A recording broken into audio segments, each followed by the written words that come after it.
and sisters and misses and misters, here's your daddy-o with the sounds to go. No shucking, no jive, and I'm telling you, your music's arriving.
Hey, I'm Largo. This is Lair, and that's Will. Hey, Will. Hey, how's it going, Jim? It's getting there. How are you? Good. Ready Internet to rock gremlins out? have been. Oh yeah, I am. Other than attack roosters and gremlins abounding, we're doing okay. So business as usual. Yeah, pretty much. We have a fun show for everyone tonight. A wonderful show. Very, very nice show. Shall we introduce our guests? We shall. Okay.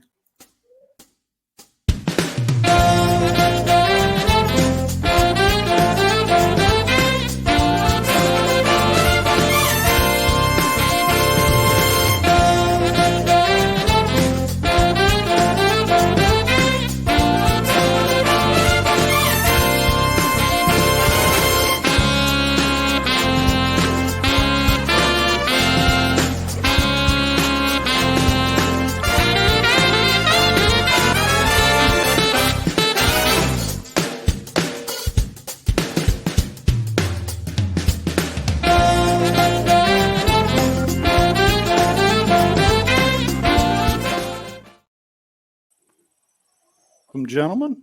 Hey guys, welcome. What's happening? We have Ed. Oh man. Yeah, it's anything's possible. It's YouTube. What's that? That's a good intro, man. So, I know Jim has elves that do all of his production work for him. That's right. Guatemalan elves, even. Indeed. So we have Ed, aka Akxion Figs, and his son Luke, who is an author and explorer extraordinaire of all things in the crick. And happy to have you guys. Yeah, thanks for happy having to us. be here. We've been enjoying watching your cryptid adventures and your tales from the crick, and a lot of fun with that. And of course, all your fun times with the other axis of awesome. That times fast. So this is cool.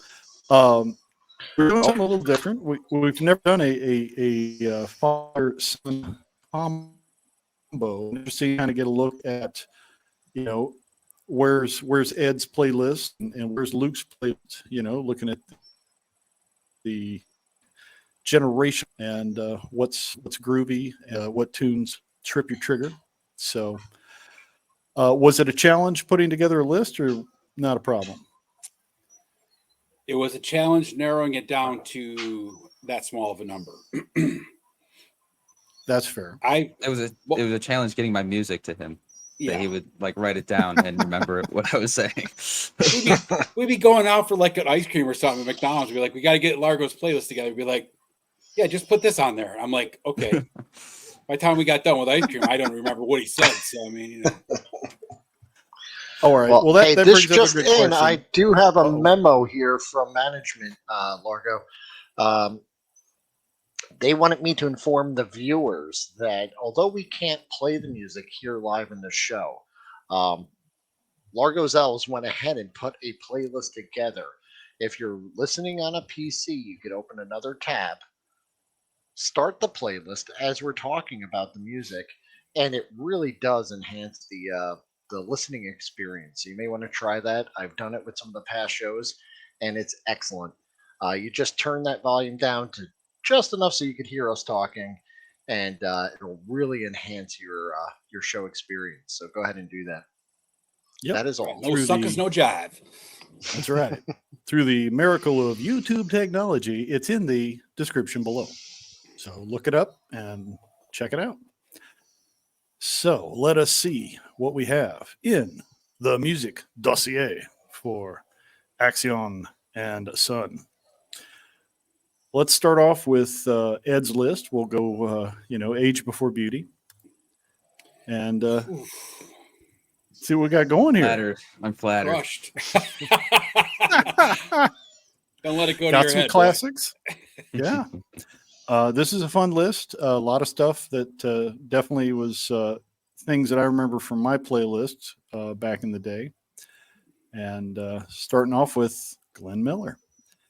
Yeah, you can't really nail down just one Glenn Miller song. They're all good. No. Great, soundtrack to life. All his stuff's good.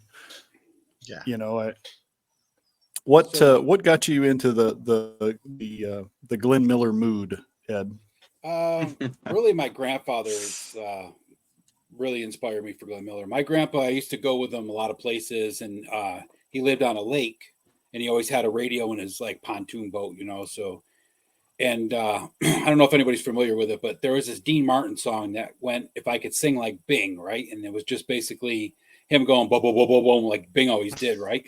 And that was my grandfather. He didn't know any of the words except like the chorus, and he would just bubble bum through the rest of it, right? Or he'd whistle along with, the trombone on Glenn Miller. But Glenn Miller's the man. I mean, he had a successful, recording orchestra and everything, and then decided that when World War II started, he was going to drop it all and go serve his country. So, I mean, you got to admire a guy like that, right? Absolutely. And he continued to have success even in the military with the military band that he worked with. And then after the war, picked right back up in the civilian realm with the Glenn Miller Orchestra, and the hits kept coming. Yep. So we did narrow it down to sorry about that. My slides are jumping on me here. There we go. Pennsylvania 6-5000, one of his classics, kind of became the tune that the orchestra was known by. And the backstory of that, you probably know. That was the telephone number for the hotel where a lot of these guys would go and play in their area there. Yep. So this was it the Café Rouge inside of the Hotel Pennsylvania? So this song I just like because it's so, it's just happy and uplifting and stuff. I mean, like he has, his probably most famous song, which is "In the Mood," right? I mean, everybody knows that song. It's been in movies and all sorts of stuff. And not that this one hasn't, but this one comes on, it's like something you can sing to, the whole group gets into it and you can just kind of bebop along, I listen to this a lot when I'm, building diodes and stuff. So very cool. Luke, do you ever get into a Glenn Miller mood, or is that strictly an old man thing? No, I listen to Glenn Miller sometimes, especially when it's over there, and then it'll get stuck in my head, and I'll come home and have to listen to it for a little while. But that's cool. Yeah. Will, are you into the classic big band stuff? Yeah, absolutely. Love this. Love Glenn Miller. Love all of it. As a matter of fact, I told Ed, spoiler alert, I was probably the most familiar with his playlist out of all of the ones that we've had. So, we had a couple of guests that, it was all completely foreign to me. But just about everything on Ed's list, I knew whether I owned it or not. I knew it, and that might be from, multiple sources. But yeah, and I totally enjoy this. It's great. I have it on good authority. You're a closet grindcore fan. So yes. So Luke has his own record player, and he's got a couple of you have big band records, Luke? I don't think I have any big band. I don't think I have any. I have a whole Just a collection of them. You have a lot. So who runs the radio when you guys are out in the car tooling about? Who mans the tunage? It doesn't Or do you matter do- because we both like the same stuff, right? We could put All on right. Sam Cooke, we could put on, Elton John. We just cruise along, Cool. Even we don't really listen to anything that's newer than probably 89. Both of us. There is something to be said for pre-80s music compared to post, but that's a topic for another day, I think. Pardon me. My mouse is goofy tonight, so if I jump a few slides, it's Gremlins. Lots of Gremlins. So another classic from the back in the day, Elvis Presley. Again, hard to pick just one. They're all good. Love one Elvis of the Presley. Oh yeah. My mom was a huge Elvis fan, so I grew up listening to a lot of his records, whether I wanted to or not. Fortunately, I kind of liked it. He is considered one of the most significant cultural figures of the 20th century, the king of rock and roll. Not to be confused with the king of pop, who came later. But super popular guy. He was well known in his early days for having a very let's just say, a sound that blurred the color lines because people would listen to him. They thought initially that he was black until they see him on stage and realized, oh, it's a white kid. He had a lot of influence from that genre, though, right? He got the guys absolutely in the back of the gas stations in Memphis, just picking and strumming the guitar, blues, and Yeah, and he came by it honestly. He grew up listening to that kind of music and came from that culture, and definitely gave him some success, even much to the chagrin of other artists who had written some of the music. He ended up making it much more popular than the original artists. There's actually Irving Berlin, who wrote White Christmas, did not want Elvis to actually perform that song because he didn't want him to ruin it.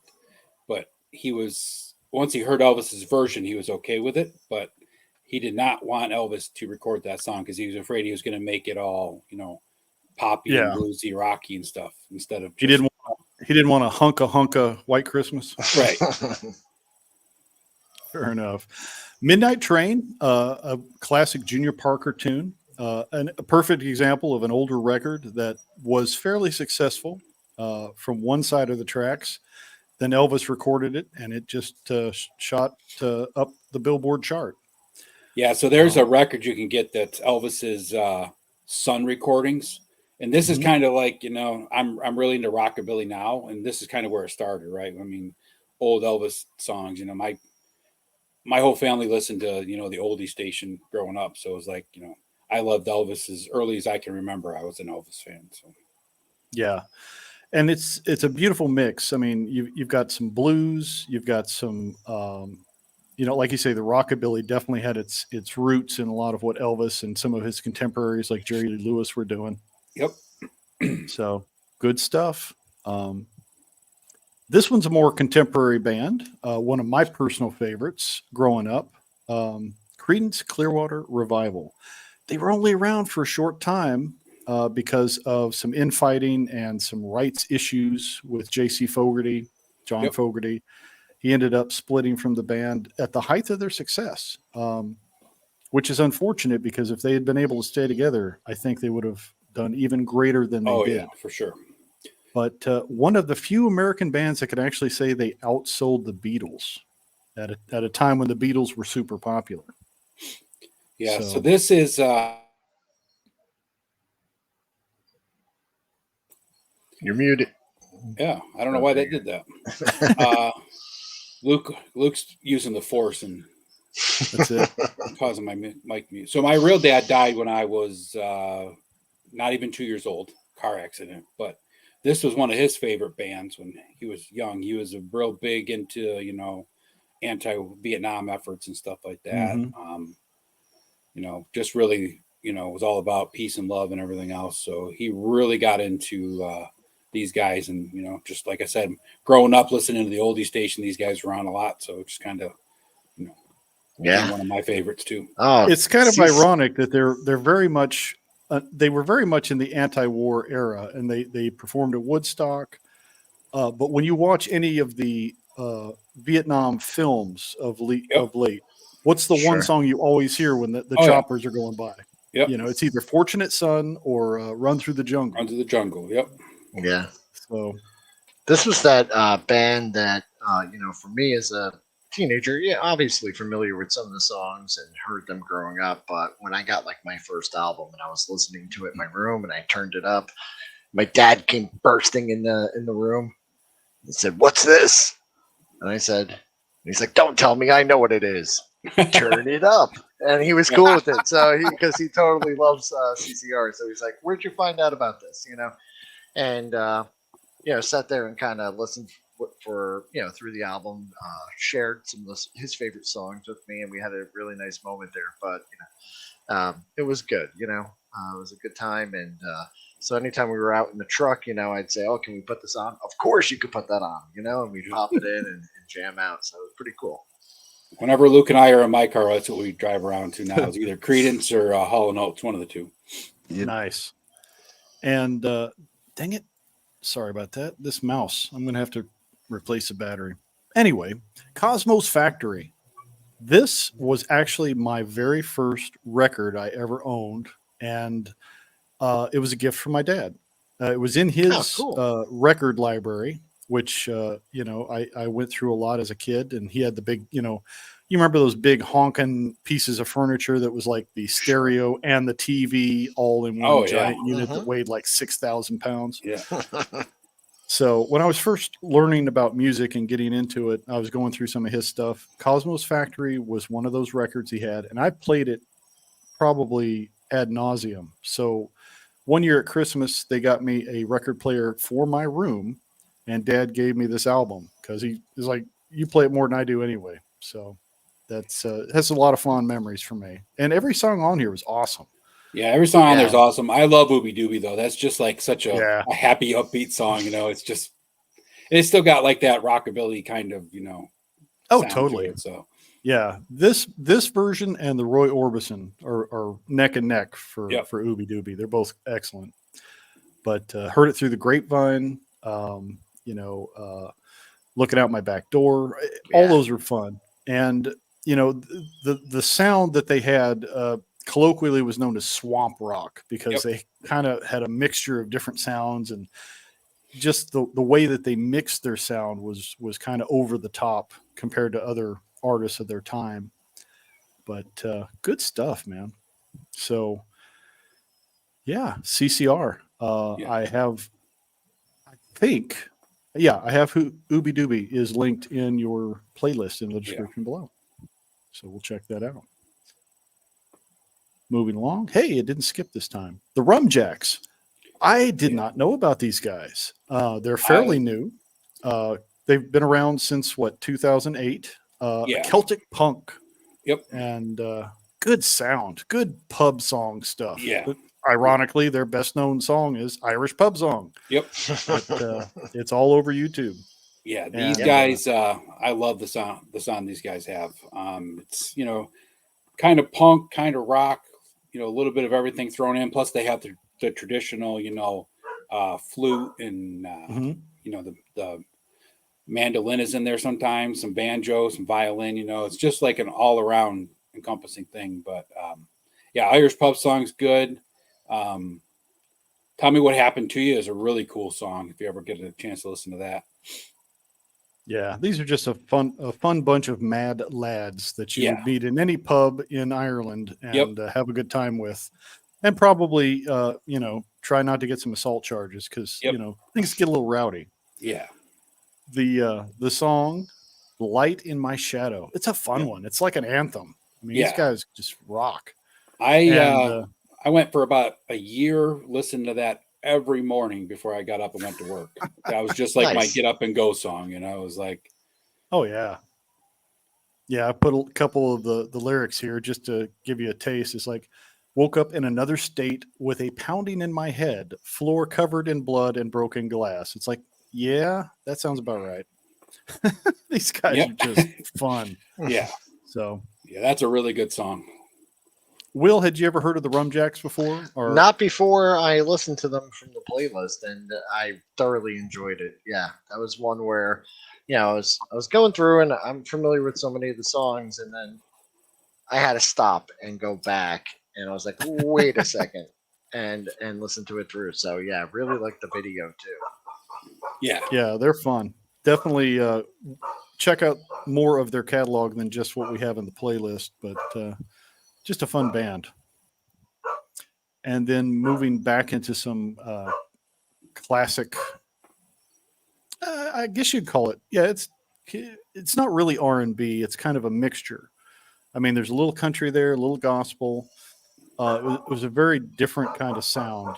But Solomon Burke is one of those artists that most people today have probably heard but don't know the name. Yep.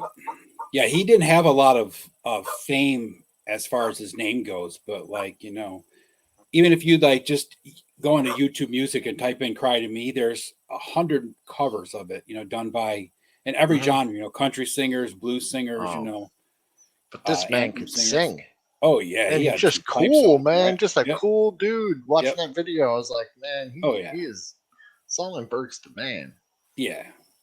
This song is just a fun song to, I put it on when I'm doing the dishes or whatever, and you just start, grooving along and makes the dishes go by faster. Yeah, great sound. And another one who has a deep catalog of songs that really defined early soul, that soul sound.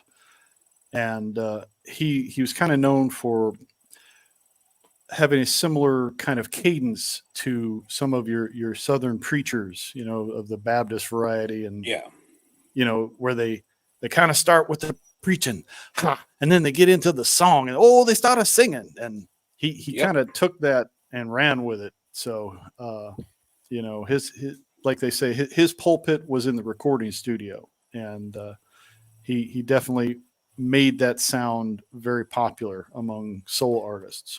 Fun fact is, first time I ever heard Solomon Burke, I was in basic training in the Army.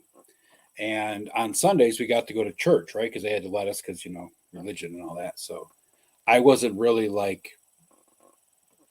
designated as, anything, right? I didn't really have one. And so a couple of my buddies are like, hey, we're going over to this church. And it was actually like a Southern Baptist church, right? Where they did the whole raising the hands and the dancing and all that stuff, right? Oh, yeah. And totally loved that gospel sound, right? I mean, it was just like, it sang to me. And then one of my buddies in the service, he was like, we went up to his room afterwards, and I was like, man, I really would love to have, of course, this back in the 90s, right? I mean, there wasn't really a lot of, YouTube or, Googling a song, right? I mean, it was like, I was like, I'd really like to have some of that soul music. He's like, oh, here, borrow this CD. And it was a Solomon Burke CD, right? And I was like, cool. Oh, this is awesome, And I listened. I think I wore that thing out in my headphones. Because back then we had Walkmans, right? Yep. Yeah, back in the day, it was best way to hear was either college radio stations, or if a buddy made a mixtape for you. That's how you found new artists. So very cool. Were you familiar with Solomon Burke, Will? Is this something? No, but I once again loved it absolutely, and I sat there and watched the whole video. I was just, man, this guy is smooth as silk, and just. Yeah, Luke and I listen to a lot of soul. Sam Cooke and Solomon Burke. Very cool. And all those guys, right? I'm digging it. And dang it, we're doing it again. Sorry. All right, now let's take a look at what Luke's top 5 were. Some Hall & Oates, some Player, some classic stuff in here. Definitely seeing some cool influences. And some that were some surprises. So we'll get into those as well. Starting off with Hall & Oates, classic. One of my favorite videos that they did back in the day. This was huge MTV type of stuff. When Big Bam Boom, the album came out, they did this, and they had like this giant drum set on stage, and they were inside the drums, and that was a lot of fun. So that was a great trip down memory lane. Rewatching that video, I haven't seen it in a while. I mean, the song, like I said, this is like another one of those songs that, even though I don't remember like memorizing the lyrics. I know all of them. I knew exactly what was coming up. It's just it lives inside you, and as soon as you hear it again, you're right in there. So, but that video, Yeah, it's just fun. yeah, Yeah. So this was like the sound from my high school years. What got you into this kind of 80s sound, Luke? Probably my dad up there, because Yep. he pretty much there's this radio station where we live that just plays classic hits pretty much constantly. It was just 70s and 80s music, and that's all we listen to in the car. So like I can just pretty much, I know all the lyrics to all the songs that play on there just because I've listened to it so much. But yeah. Hall and Oates, it's like he used to sit in the car, and we'd get in the car and he'd be like, "Who are these guys?" And I would like name the artist, and then he'd be like, "Who's this?" And then "Who's this?" And then I would never get Hall and Oates, so he'd like yell at me like, "Who is this? Who is this?" every time. And I eventually had to be like, "Hall and Oates, man, Hall and Oates." And then I did it so many times, and I listened to them on my own, and it was just like, wow, these are actually some pretty good, fun songs, Yeah. Every time Hall and Oates came on, Luke was always guessing Huey Lewis in the News. Yeah, I get those mixed up. Yeah, I was like, you got Fair the enough. H right, but Yeah. his favorite is probably Rich Girl, though, right? Yeah, I like Rich Girl probably the most, but Yeah. I think Out of Touch just like has the sound of the 80s the most, Oh yeah, It's got that Yeah. very synthy sound, I guess. Hall and Yeah. Oates is just so incredible. Like Daryl had that show on some channel called Live from Daryl's House or something like that, where he'd bring in, he had like Kenny Loggins on there and some of the newer guys, and they would sing, older songs and their I didn't songs know and that. his songs and stuff. Yeah, Really? you can still find it on YouTube. It's called Live from Daryl's House. That's Yeah, interesting. they're Yeah. literally just like hanging out in the garage or the studio. Yeah, with that's the guitar best and just- stuff out there, man. I love. Oh, yeah. man, Yeah. that's It's the pretty best. funny because he had Kenny Loggins on, and they were going to do Footloose, and Daryl actually had to tell Kenny how his own song started because Kenny couldn't remember how Footloose started. I was like, That's the man right hilarious. Yeah, That's great. funny. Yeah, good stuff.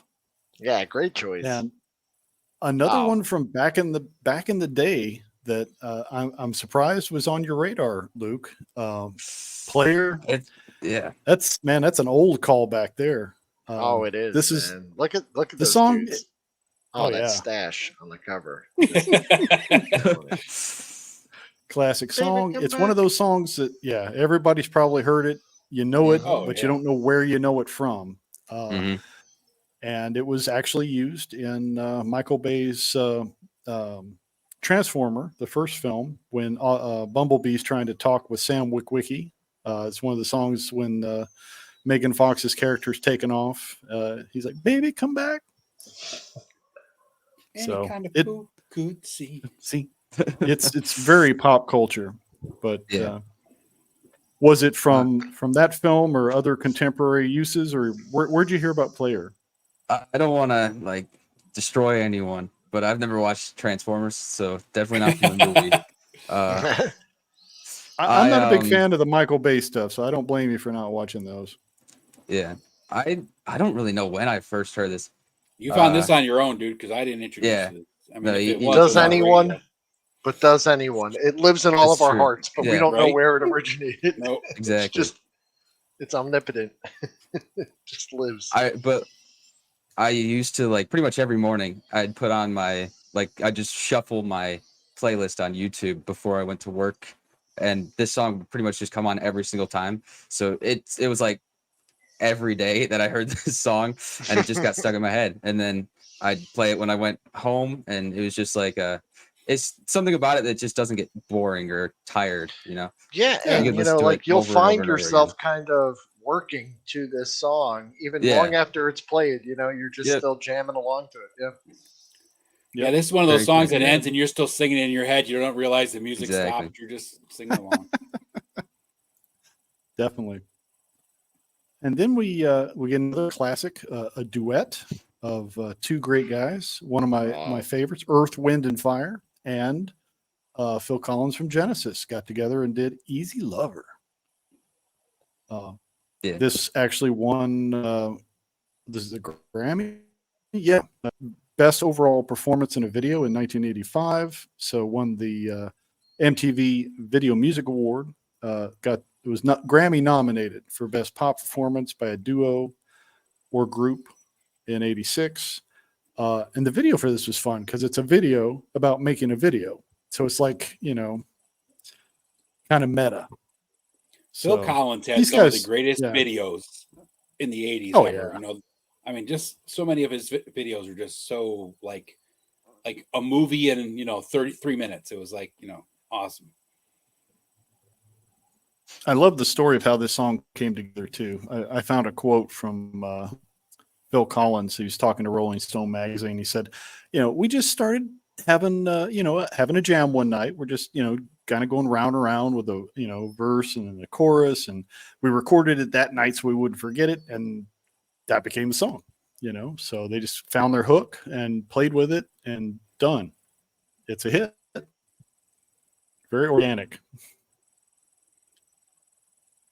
Yeah. I love Phil Collins. So like he's got so many good songs, Against the Odds is one of my favorites. It's just so such a good song. But this song I play the drums a lot. There's a drum set back there, an electric one, but the beat in this is just so good. It's like you can really get into you can feel it, right? With the it's very it's natural, I guess. You can really get into the groove of the song. But Yeah. So it's like one of my favorites. But my friend, he doesn't like Phil Collins. Like I put on Phil Collins in the car and he gets so upset because he's like, it's not good, man. And I'm like, it is. And then I just crank it up even louder. Yeah. He hangs Phil around with too many Collins of is those one of girls those- is a problem. Yeah, he's kind of peculiar in the fact that you don't usually see drummers that are also lead singers. Mhm. Somebody who gets out from behind the drum kit and can really handle the crowd as a lead singer as well. And that was something he did that was very interesting, especially as part of Genesis. But Especially back when he started doing it, because it was unheard of back then. But he's had quite the solo career. He's done a lot of soundtracks for movies. He's still going strong. So, where are you on Phil Collins, Will? Oh, absolutely love it, and watching this video, just brought joy. When I was a kid, I used to think this was like a naughty song. I don't know why, just because the lyrics, I guess. I don't know. I used to be like, ooh, but I don't know why I thought that. But yeah, it's kind of like what Ed was saying, with Hall doing those jam sessions. Just watching the video was just such a fun kind of experience. Watching them just truly enjoying making music. You could just see everyone, the look on all of their faces. Even in this picture right here, they're just having a great time, and that's what it's all about. But Phil Collins to me is just someone who loves making music. That's what I feel when I see him, when I hear him. He just, everything he puts into it is just great. And he's one of the last few guys probably performing still that actually does music for music's sake, right? He never got into fame. There's so many people out there nowadays that are just recording because they're wanted the fame, wanted the popularity. He's like, I'm just talented. I mean, I'm not, no one ever considered him, gorgeous or anything. So he's just like, he wasn't George Michael, Yeah, you can definitely tell he's having fun with what he's doing. This was kind of a challenge for me. I was not familiar with Tong Li. She is a Chinese pop or folk singer, very traditional in her sound. I'm guessing she's big in China. I don't know, but did find her on the YouTubes and got to listen to her. Where did you find Tong Li, Luke? There's this playlist on YouTube that is just maybe 150 songs of just traditional Chinese music, and I listen to a lot of instrumental songs just when I'm bored or studying something. I just like to listen to things without lyrics. And there's this instrument called the guzheng, which is a traditional Chinese instrument. And one day I was listening to a song on that, and then the playlist came up, and I was like, oh, this looks fun. And then it came on, and this song is I think the first song on the playlist, and it was just like from that moment, I was like, oh, this is insane. And then I just listened to the whole thing. So yeah, this song probably single-handedly opened me up to an entire new genre of music. So Cool.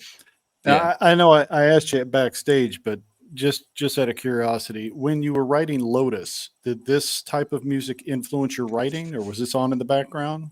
Yeah, there's a whole part in the in the book, not this song, but there's a Chinese poem by like an emperor from like, I don't know, something 200 BC or something, that she mentions in the book a few times, that like is translated into a song, which is in this style. So yeah, it's definitely influenced it.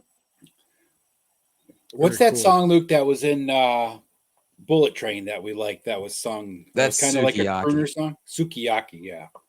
Yeah. That's a really fun song.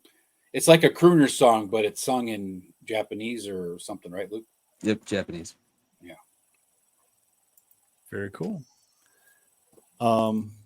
There we go.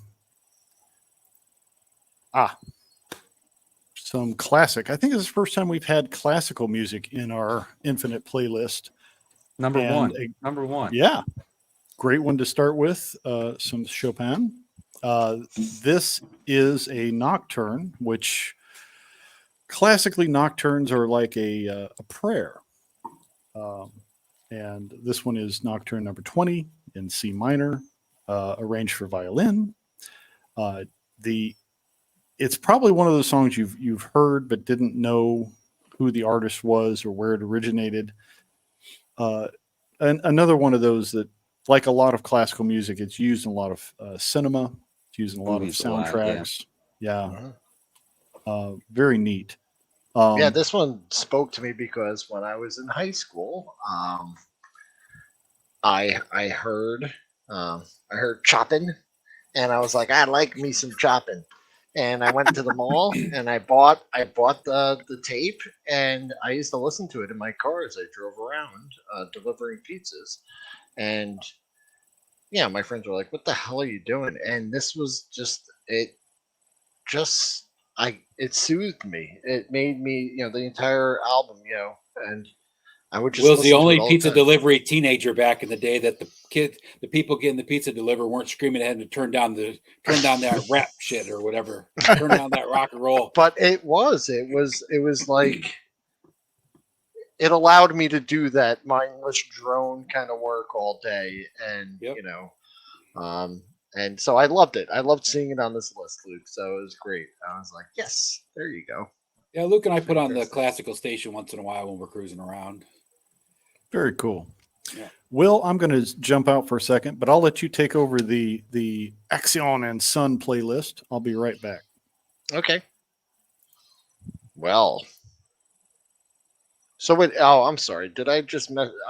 So is this the one you guys put these together? You're together. Yeah, this that is right? our. Yeah. This is And our, I gotta say, I love the fact that you guys, you're so cohesive. All of your stuff kind of flows together.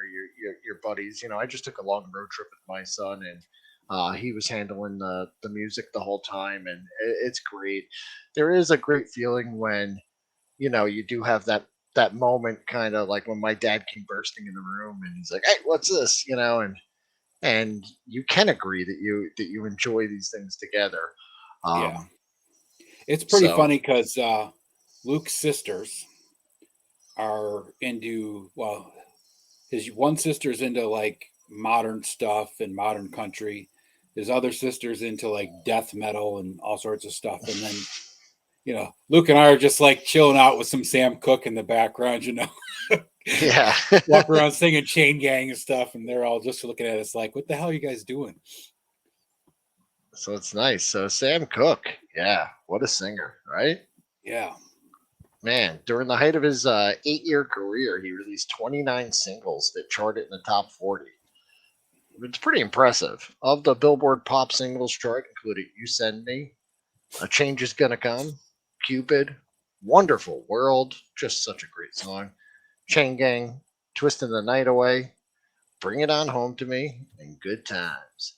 I mean, all just great songs. Awesome. His voice is just so soothing and just, I mean, like, you know, Yeah, it's Luke unreal. and I listen Like, you to listen Change is to Gonna it, Come all the time. just blown away. You get like, oh, you like Huey Lewis in the News? I just every time, just look at these guys, huh? Yeah. But These guys were definitive 80s, right? I mean, they rolled Oh, into yeah. the 90s a little bit, but I mean, definitive 80s band, right? I mean, he has the Yeah. Don Johnson suit on, you know. Yeah, you can tell by the suit. And Well, fun up until fact, their like their third album, Sports, I hadn't really heard of them. Yep. Yeah. Sports came out, and then they were everywhere. Every song on Sports was a banger. for Oh, And yeah. then, for my middle school graduation, everyone wore like a traditional like gray suit, and my mom bought me a Don Johnson Miami Vice jacket. I think I requested it. Me and my friend were talking about how cool he was. So yeah, there it is. You'll see the picture. I have it somewhere. Everyone's wearing like just a traditional gray, communion suit, and I'm hanging there wearing my white jacket with a blue shirt. I wore that to a Christmas ball, I don't know, like 9th grade, maybe 10th grade. And it was the same thing. White suit, light blue t-shirt, brown leather loafers, no socks, Yeah. Yep. sunglasses Like at so- Don night. Johnson.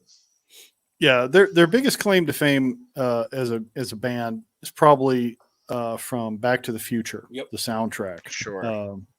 Is that probably your biggest influence with them, or Me? No. I started listening No? to them probably the album before Sports came out. I can't remember what that one was, but they had one song that was on MTV that I really liked.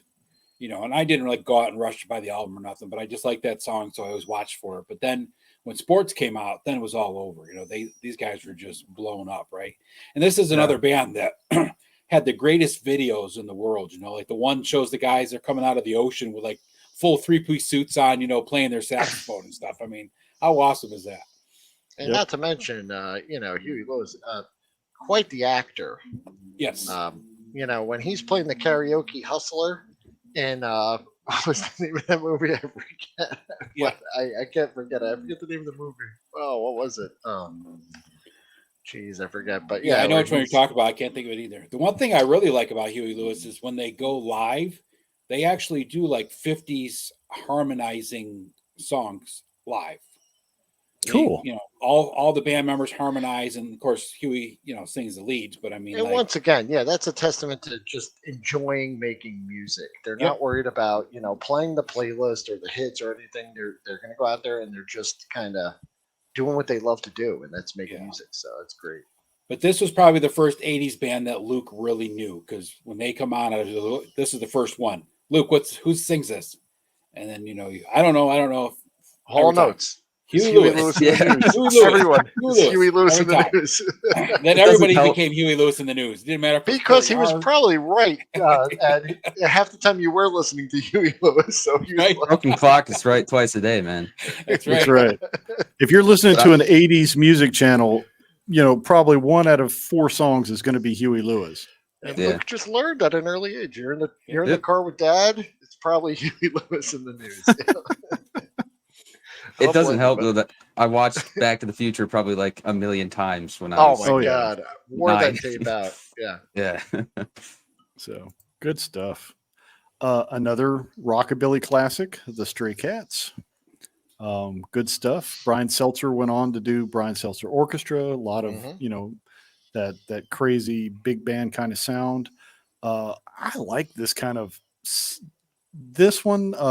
Stray Cats, Big Bad Voodoo Daddy, Cherry Poppin' Daddies, Squirrel Nut Zippers. All these guys, they kind of borrow from a particular time period and then make it contemporary, and it's cool.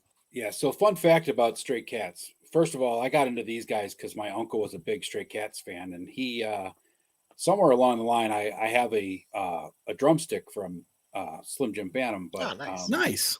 he gave me like a Stray Cats cassette, back in like 1980 after he went to a concert or something, and I was just blown away. But that was just like, after growing up on Elvis and everything else, these guys were like next step, right? But Yeah. Fun fact about these guys is they named themselves the Stray Cats because growing up in New York City and playing all the bars, you were only allowed to play the open mics 1 week at a time. So they named themselves the Cats, and then they would show up as the Tomcats, the Stray Cats, all these different names, the Rock Cats, all these different names. And then no one ever put two and two. I mean, I'm sure they did, but they were bringing in the crowd. So people that were their fans would just know, look for where the cats are. And then it doesn't matter what the first part of the name is. But then there was a group in England that did rockabilly when they moved over to Europe, where they became really big in their early ages. That was actually called the Rock Cat. So they ended up sticking with the Stray Cats then.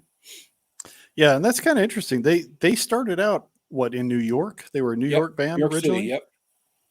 And rockabilly was having a revival in the UK, so they went to the UK, started touring there, and they were huge in the UK and in Japan. Yeah, that's right. So great sound, very 80s. A lot of their songs became standards on a lot of 80s type radio stations back in the day.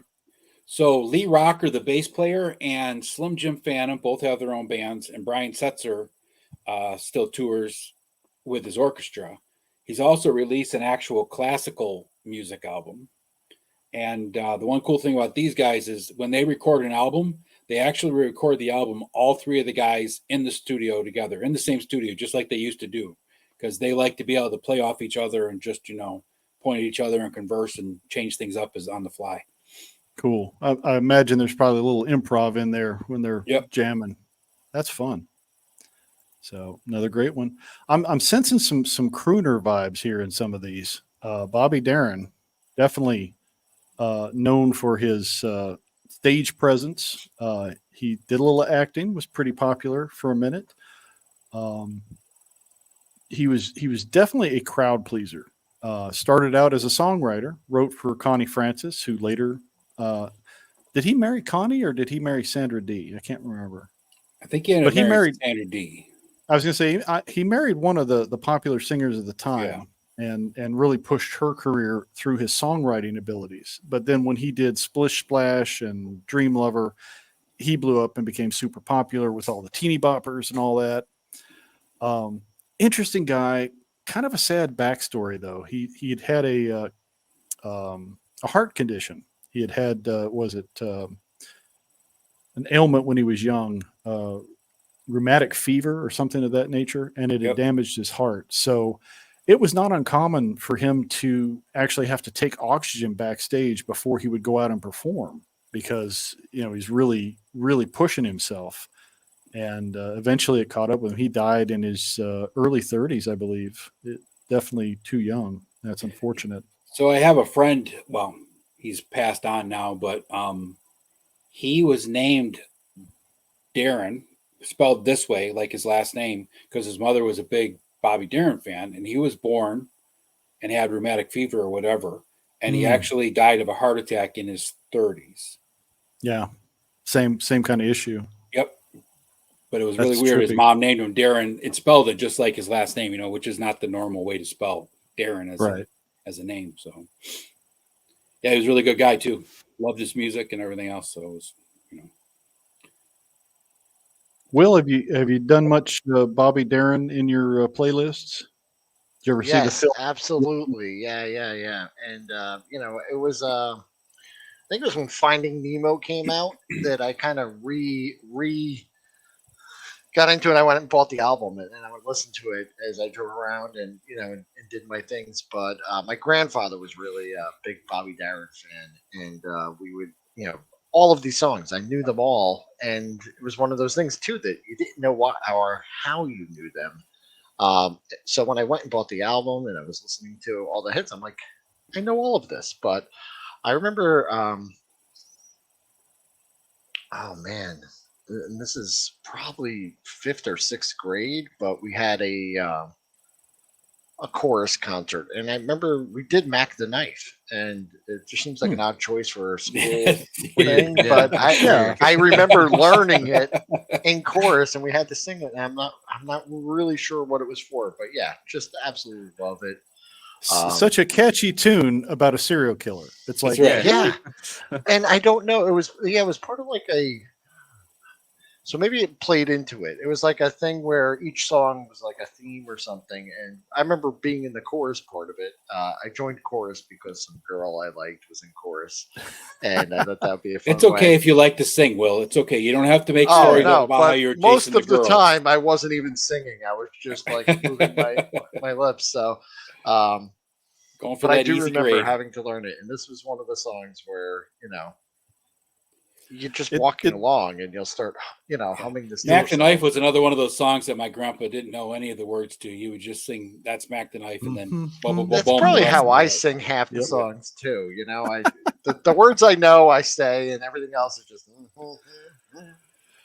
just Yeah. kind of. And it's always fun to see how these things pop up in pop culture. If you've ever played the video game, was it BioShock? Bobby Darin's Beyond the Sea is in that a lot and Oh, really? used for creepy effect. Yes. Yeah. My kids loved the Finding Nemo as a kid, but I never minded watching it either. It was a good movie, and every time the end part came on, it was a treat because Beyond the Sea plays it for the end credits, and yeah. But I remember going back and rediscovering it all and enjoying it. Bobby Darin. It's like Luke and I like Engelbert Humperdinck, right? Because we just listened to crooners and stuff. But then was it Stranger Things, Luke, that had that song on there?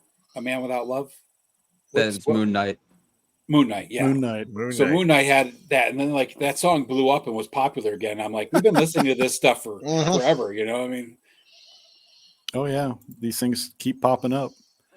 So speaking of crooners, you guys both are fans of the crooners of yesteryear, as are Will and I. So for the kids at home who don't really understand what a crooner is, I put together a few slides. We'll talk about it a little bit. Crooner is a term used to describe primarily male singers who performed using a smooth style, made possible by better microphones, which picked up quieter sounds and a wider range of frequencies. So before high fidelity and before there was a lot of good recording equipment, singers had to belt it out. So their musical style was much more like people like Al Jolson and others. They would just they're singing like they're singing opera. They're putting it out there. Well, with these more sophisticated microphones, now you could get in and get kind of intimate with the kids and go, "Hey, how's it going?" And it created this very, crooner sound. They called them crooners because it came from the idea of speaking softly, almost singing but talking to the audience, kind of thing. And thus the crooner was born. The suggestion of intimacy was supposedly wildly attractive to women, especially younger ones, such as teenage girls at the time known as bobby soxers. The crooning style developed out of the singers who performed from the big bands. A lot of their lead guys became very famous and, started really getting big in the 40s and went through the 60s. And there's even crooners today. So, couple of great examples from the classic days of crooning: Bing Crosby, Frank Sinatra. A lot of their songs definitely in that style. Did you find these to be something that you would put on when you were dating back in the day? Was this a wooing type thing? Have Bing going boo boo boo boo? No, I would usually get the girls with Elvis, but Cool. I grew up with, like I said, my grandfather was a big, fan of that type of music, and but I appreciated it, but I never really understood what it was. And then when I was a kid, I used to love watching Night Court, and the judge, remember, Harry was a big fan of Mel Torme. And I remember I went to my grandfather, I was like, "Hey, Grandpa, the guy in Night Court's always talking about Mel Torme, and I've never heard a single song by him. Not that I probably had, but I didn't know it at that point in time, Right. And he gave me a record to take home and play, and like from that point on, right? I mean, it was just like love the crooners, love that whole smooth style, the low vibrato and all that stuff, right? It's just Oh yeah, Will, you'd love Mel Torme if you're not already a fan, because he was very much about I don't know if you call it scat, but he would kind of do that thing where he Oh, would yeah. boop, ba-doop, biddy-loo-doo, ba-doop, bop, bop, Yep.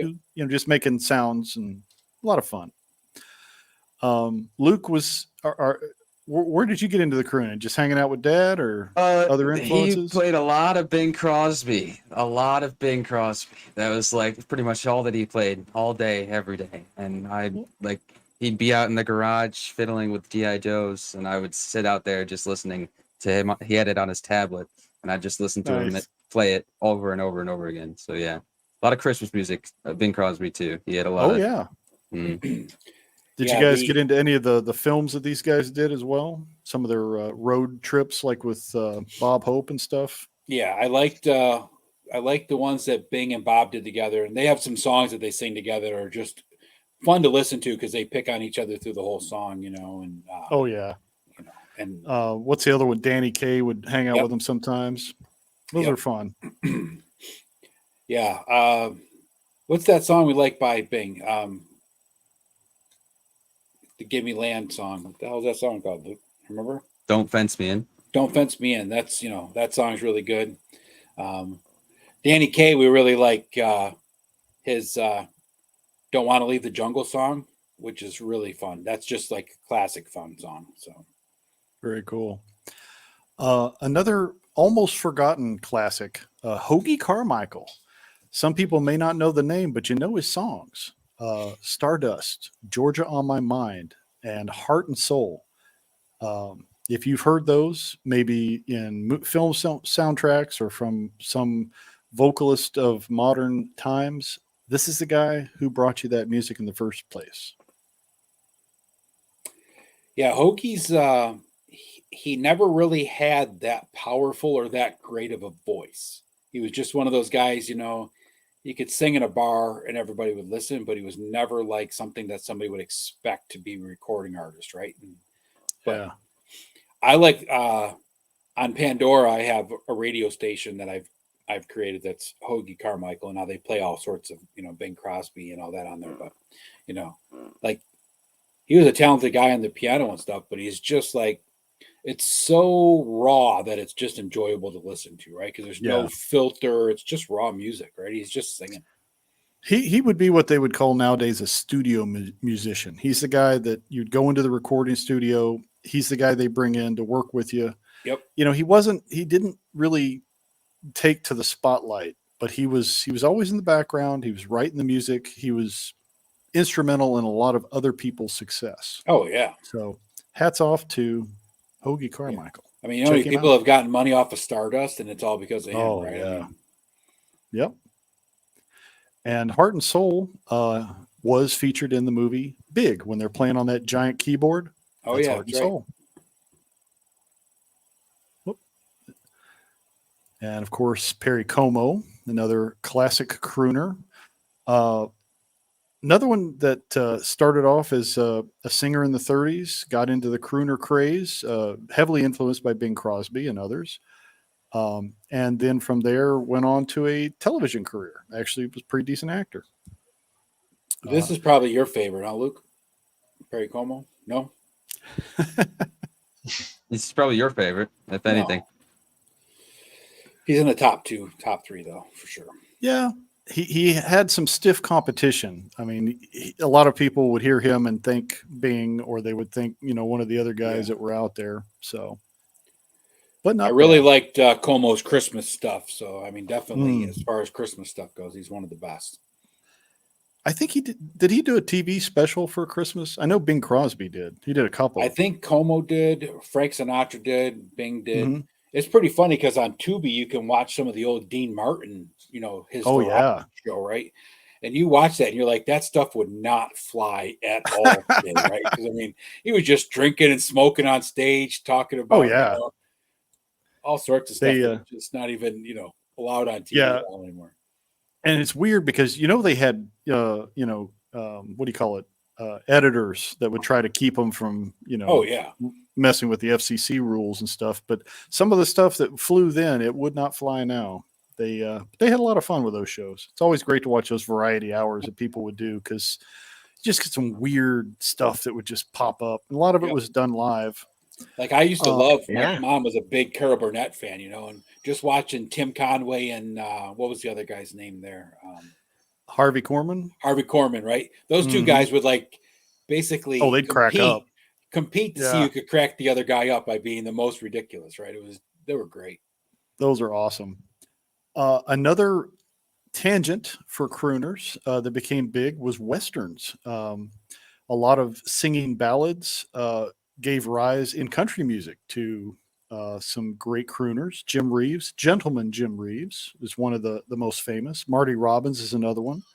Did a lot of ballads. El Paso is probably his most famous. White Sport Coat was another one he did. So for many years, the country and western sound was definitely heavily influenced by the crooners. Yeah, it's kind of funny because you hear about people talking about how like country nowadays is all pop music, and it's like it never used to be that way, right? There was this time when Marty Robbins was around. Like White Sport Coat is not a country song. I mean, that No. is a true, late 50s, 60s song, right? And then the outlaw country came in and went back to the, true country, and now it's back into, country and pop merging together again. But Marty Robbins Yeah. had some really good stuff. Oh yeah. That's another Big one of Iron. my dad's favorites that Big I Iron, listen yeah. to a lot. Yep. I like songs that tell a story, and a lot of Marty Mhm. Robbins is in that category. So Yeah, I have a Marty Robbins album. It's called like Gunslinger Ballads or something like that, and it's all of his, gunslinger, songs. Oh, and they're yeah. just really good. and even some of the contemporary guys like Bing Crosby and Dean Martin crossed over into doing country ballads because they were popular. There were some females who got in on the act. Two of my favorite lady crooners, Etta James and Ella Fitzgerald. Beautiful sound, the kind of sound that just whatever you're doing, you kind of have to stop when they start belting out those tunes. It's like, whoa. Yeah. Etta James, At Last, probably one of my favorite Mhm. songs from the Chess Records era. Just very, very powerful. Love it. Yeah. Yeah, Stormy Weather. That was a really Mhm. good song too. I love that song. Yeah, so the ladies definitely got in on the act as well. And Ella Fitzgerald did a whole bunch of songs with Louis Armstrong. Yeah. Yeah. Mhm. I actually was listening to some of her today, and one of her songs, she actually mimics Louis' voice as Yep. part of her singing the song, and then goes back to singing her part. It's like what, you couldn't get Louis away from the fishing hole or something like that? What's happening? Very cool. And of course, Aretha Franklin and some of the others that came along, they weren't crooners per se, but definitely were influenced by that Oh, style yeah, that for sure. started. And crooners are still around, folks. Modern day, Michael Bublé is still very popular, very much a crooner. Harry Connick Jr., very popular in the late 90s, especially in some soundtracks like When Harry Met Sally, and Yep. had a minor acting gig that was pretty decent too. But so the crooner style will still pop up now and then, and you'll see it. So Yeah, I really like Harry Connick Jr. I mean, Michael Bublé's all right, but Harry Connick, he's some of his remakes of the old stuff is very still reminiscent of the old stuff, right? Bublé likes to Yeah. put a little flair into it and make it his own. Well, Harry Connick also puts a lot of that Louisiana sound, Right. Yep. and so there's a lot of that, not quite ragtime, but kind of very, very bluesy kind of sound. Very Yep. cool. And yeah, I like these guys. So this has been fun. Definitely a very interesting playlist, different from anything we've done before on the show, which, hey, I'm Blew all for me that. away. I was not expecting it. Obviously, you talk to someone, you look at them, and you have an idea. And when I heard Ed was coming up with a list, I did not think it was going to go this way. So I got to know, glad- Will, what were you thinking? I'm glad it did. Now- I thought we were gonna. Oh, I thought we were gonna hear, just more rock and kind of, classic rock stuff or things of that, era. I was expecting some acid rock, man. Where's the Yeah. Jefferson airplane, dude? Great, man. Breaking out But this some was fun. Metallica. Yeah. which is Those all are good great and too. everything, you know. But like I said, I'm pleasantly surprised, and there's an energy that, like I was telling Ed before the show started, like a through line throughout all of it, which I picked up on, where the feeling you get from listening to this playlist is a very positive and productive. Like this is like all stuff that kind of just, as you toil through your day, this makes you feel and gives you that kind of push to keep going. So thank you for that. Good. I really Yeah. enjoyed it. Good vibes. We Yeah. we dig the Yeah. good vibes. Need them. Which is funny And, because, like, you listen to some of those crooners, and some of their songs are like about heartbreak and and losing their girl and all this stuff. But It like, is. those songs nowadays, the way they're sung, they just feel good, right? I mean, like, Yeah. Yeah. like Ella Fitzgerald could sing like the most bluesy song, or Etta James, and then you get done, you're still like, hey, that's a really good song. I feel great. So yeah. Yeah. And I really liked Luke's choices as well. You had some really nice ones in there, man. Yeah. Definitely some challenges that gave me some places that I Curveballs, want man. to look. Yeah, curveballs to add to the playlist. I'm so happy my son likes my music, because I mean, It makes something to things a bond lot over. easier on car rides, right? Like long car rides. Yeah. I mean, Yeah. it's one thing that's just not an issue. him and I sat here one night, probably for 4 hours, Luke, just looking up like when all the old crooners passed away and all these musicians, and we just flipped the record over because I have Reader's Digest, a record collection of all like the big bands. It has like Nice. I can't remember the names offhand right now because I'm drawing a blank, but like it's like a 4 or 5 record set of nothing but big bands, right? And we just flip it over, play that record, flip on to the next one, and I mean we're just like, when this guy died, how long did this guy live? And it's just we go on for hours. Oh yeah. There's some classics in there. We'll have to maybe revisit guys like Dizzy Gillespie, Winston Marsalis, look at some of the guys from then and now and some influences there. But, like Will and I often say, doing this show and looking at other people's playlists open up so many different avenues for us for enjoying music maybe we either haven't heard or haven't listened to in a while, or something new, something borrowed, something blue. Well, it's like Gojatrons, right? Like I used to, when I was in high school, I was in chorus and I was in marching band and all the stuff, right? And we used to go up to Toronto and see like Phantom Menace, and we saw Les Mis and all this stuff, right? And once in a while, those songs will pop into your head, just those show tunes. But then, like, I was watching Gojatron's playlists, and I was just like, "Oh, I remember that song. Oh, I remember that song, right?" Yeah. And then you were talking about like Les Mis, and you're like, "It's such a depressing story. Music's great, but the story's depressing." You're like, "Yeah." But like those songs get stuck in your head.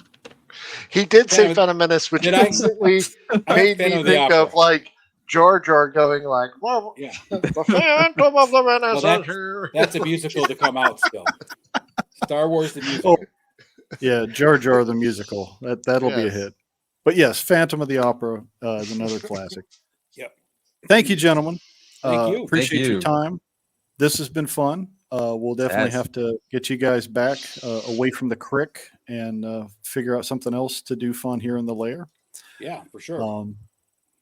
Will, appreciate you hanging out with us tonight. Yeah. No, and thank you everybody guys, at home. like yeah. Great playlist. Check out. Brought back a lot of wonderful memories, and kind of reinvigorated that.